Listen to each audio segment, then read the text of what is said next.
Where are they heading? They should be entering our atmosphere within the next 25 minutes.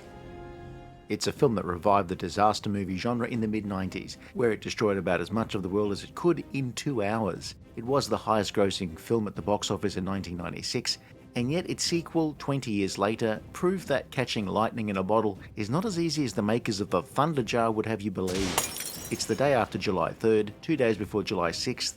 I could have been at a barbecue! Independence Day.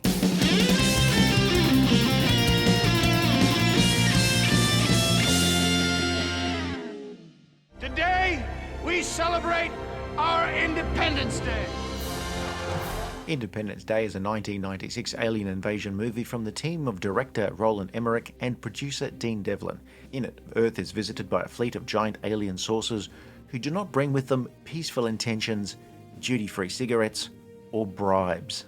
Devlin and Emmerich co-wrote this film together with a script that took a lot of, let's be nice and say, inspiration from classic alien invasion stories and 70s disaster movies. Why don't you show them what you've discovered so far?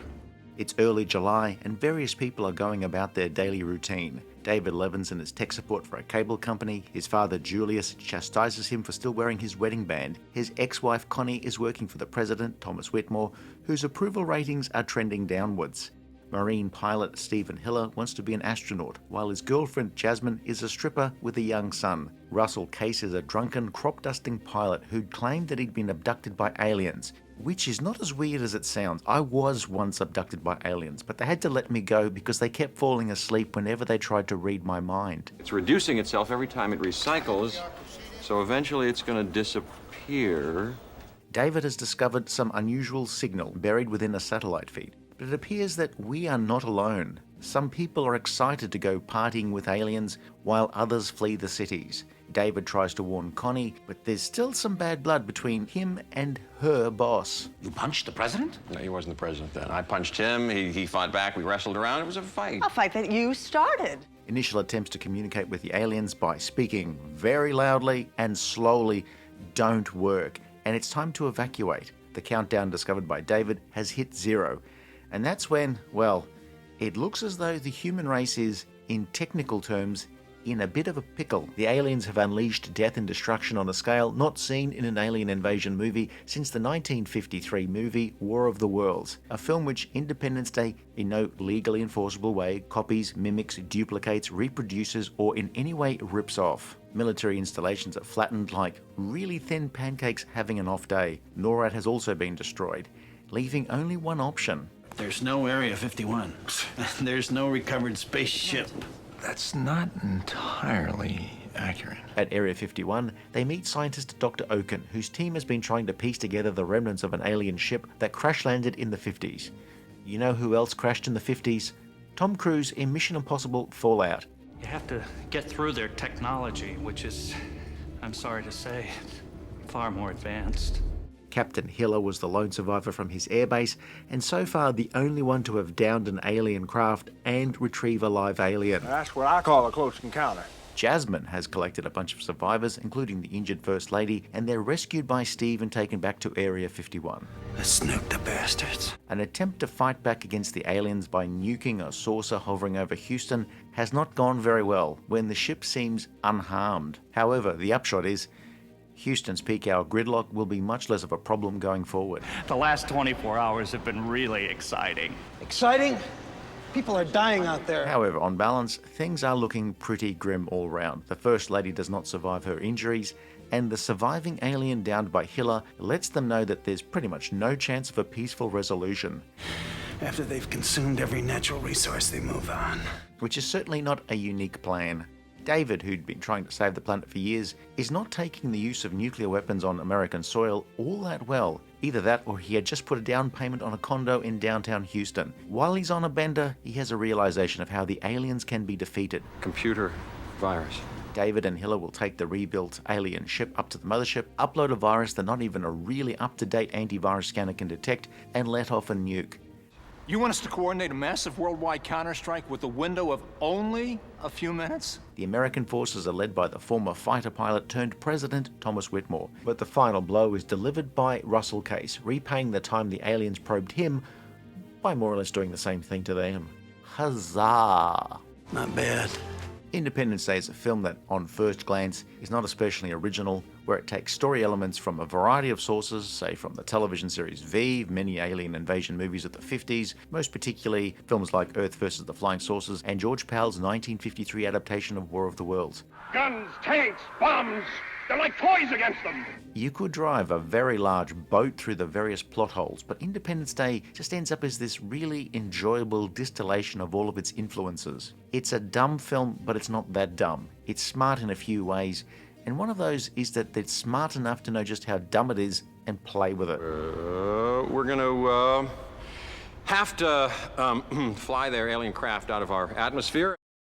Roland Emmerich and producing partner Dean Devlin had created the 1994 film Stargate, which was a decent hit at the time, but again had some smarts hidden among the less smart stuff. But the premise perhaps found a better expression in the television series spin-off Stargate SG-1. Well, you say we try that one again, huh? While promoting the Stargate movie, the pair had the basic idea of people seeing sources for the first time, which was in no legally actionable way exactly the same as the beginning of Kenneth Johnson's 1983 miniseries V, apart from the bits that were exactly the same as in V. As the pair worked on their script, the scope of the film expanded to become a massive alien invasion film with lots of destruction, and they quickly sold the film to 20th Century Fox, with the film's development beginning in earnest in early 1995. You gotta come down here with an attitude, acting all big and bad. And what the hell is that smell? The script is relatively efficient, where the film's pace hustles along. It tells its fairly simple story well and never drags. It's a 90s film with a lot of characters, so even minor characters get their own pithy gags. They don't let us out much. I can understand that. And since the film flies past so quickly, even the corniest and most obvious gags don't stop you from having a good time. Just a little anxious to get up there and whoop E.T.'s ass, that's all. At the time, Will Smith was a fast rising star, where Independence Day would make him into a huge megastar in his own right. Here, he plays yet another variation of the Will Smith. Oops. Oops. What does that mean? What do you mean? No, I got it. Some jerk didn't put... Jeff Goldblum had been appearing in movies for around 2 decades by this point, but was bouncing between starring roles in films like The Fly and supporting roles where he'd often tend to steal the show. Jeff Goldblum takes a character who spouts a lot of dialogue and delivers his lines so effortlessly in a way that manages to make you wonder whether he's ever read the script before the cameras began rolling. To take them out, take them down, do your stuff. Goldblum's delivery often sounds like a tape recorder with a broken motor that keeps speeding up and slowing down. Bill Pullman played a youngish president who's unbelievable simply because he's an actual former combat pilot. And you will once again be fighting for our freedom. But before we go any further, are we absolutely sure that this is the right bill? There's gonna be a lot of frightened people out there. I mean, I'll just run the BP scan to ensure that we're not getting mixed up with the other bill. Okay, so, no. It's all good. Bill Paxton was in Twister, the year's other big film, and it's Bill Pullman who was in Independence Day. We can't be consumed by our petty differences anymore. You know, people have mixed them up before, and it's never not embarrassing. At that Hollywood deli where all of the sandwiches are named after movie stars, the Paxton is corned beef, mayonnaise, pickles, lettuce on white bread, while the Pullman is pickle, lettuce, mayonnaise, corned beef on white bread. See, they're absolutely nothing alike. That's clever. Yeah, well, I'm not laughing. The rest of the cast does pull their weight, but remember, it's a disaster film, so many of them are doomed. Mary McDonnell is the doomed First Lady, where she'd get a promotion to doomed President a few years later. Robert Loggia was the Marine General Grey. Margaret Colin was Connie, David's ex, who it took me 20 years and several rewatches of this movie before I realised her character's name was actually Connie. Randy Quaid seems to be either acting or channeling his own future. Judd Hirsch played David's stereotypical Jewish dad, Julius, somebody who's full of advice, whether you wanted it or not. We have to remember what we still have. Like what? Viveca A. Fox was Jasmine. Harvey Fierstein was one of the first main speaking roles killed. I gotta call my lawyer. Forget my lawyer. Brent Spiner from Star Trek was the wacky scientist Oaken, and the President's daughter was played by Mae Whitman in a very early role. Harry Connick Jr. was Hiller's best mate, also doomed, And then there's a bunch of people whose names you don't know, but whose faces you recognise. I don't have time for this. Independence Day is what we call a high concept, meaning it's not just cops or lawyers or gangsters or doctors or a combination of any two, such as the gangster medicos of Scarface General. High concept usually needs an explanation. Here, Earth is invaded. That's a high concept. And to do it right, it's a generally expensive and complicated thing to bring to the screen.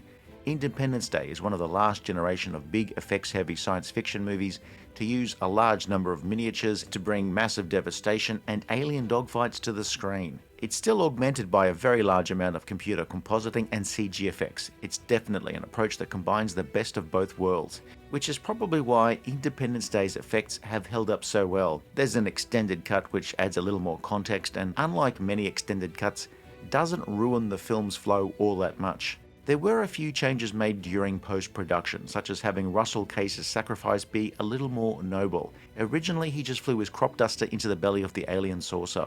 Independence Day features a bombastic score from composer David Arnold, mimicking a John Williams-type score so well that David Arnold would be in very high demand for the next few years. So much so that David Arnold's scores were like a pile of AOL CDs, just everywhere. So many of them! The final result is snappy, silly, funny, thrilling, and just fun. It's also quite obvious and a little predictable in parts, but overall it's a fun time. Oh, shit! Hide. Roland Emmerich would make this sort of film again and again, but of all of his films, Independence Day is the only one that I would sit down and watch again, in a heartbeat. Independence Day was released in June of 1996 and was an instant smash hit, where it would bring in over $800 million at the box office and become the highest grossing release of 1996, beating out competition from the likes of Twister, starring one Mr. Bill Paxton. In your face, Paxton. Mars Attacks, already deep in production when Independence Day was released, lobbed later in 1996, where it was an even goofier take on the alien invasion genre. The success of Independence Day and Twister launched a new wave of disaster movies, some of which directed by Emmerich, where various cities would be beset by disasters such as volcanoes, giant monsters, and Michael Bay. The success of Independence Day had another effect. To annoy the hell out of Steven Spielberg, development of a fourth Indiana Jones film and a potential new adaptation of War of the Worlds both stalled when it was feared that Independence Day had sated the market for alien movies. 20 years later, the original filmmakers Devlin and Emmerich, who'd not worked together for over a decade, decided to make a sequel along with 20th Century Fox. Independence Day Resurgence was the result, and it's something. Some of the original cast members return, Jeff Goldblum and Bill Pullman, but most of the new cast members play somebody related to somebody from the first movie. It's not an especially good film, where it has the most egregiously fake look of any film made in 2016. If there's a scene where more than two cast members were in the same shot on the same set at the same time, it really does not show. The main thing going through my mind while watching Independence Day Resurgence was that I had this nagging feeling that I had to remember to take out the rubbish bins after watching the film, since tomorrow was the general waste collection. But every time the film seemed so unreal, my mind would keep wandering back to the subject of trash bins. Don't forget to put the bins out, remember the bins. And then finally, how about you just take the bins out now? So I stopped the film, put the bins out ready for collection the next day, and went back to watching the film, only occasionally troubled by images of garbage collection trucks. I have to say, the idea that I might forget to put out the bins was far more exciting than watching the film. As a postscript, it was only the next day that I realised that the trash collection was actually yesterday. Dad? It did okay at the box office, but probably not enough for anybody to stick their hands in their pocket to finance another Independence Day movie anytime soon.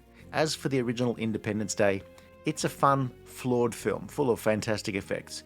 You can safely ignore the sequel, which serves no purpose other than to remind you that whatever the first film's problems were, they were relatively minor by comparison.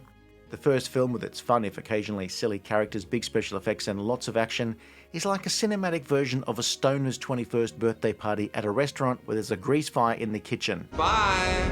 I'll take care, all right? If you enjoyed this review, please like and subscribe, leave a comment below, and please remember to put your bins out the night before Collection Day.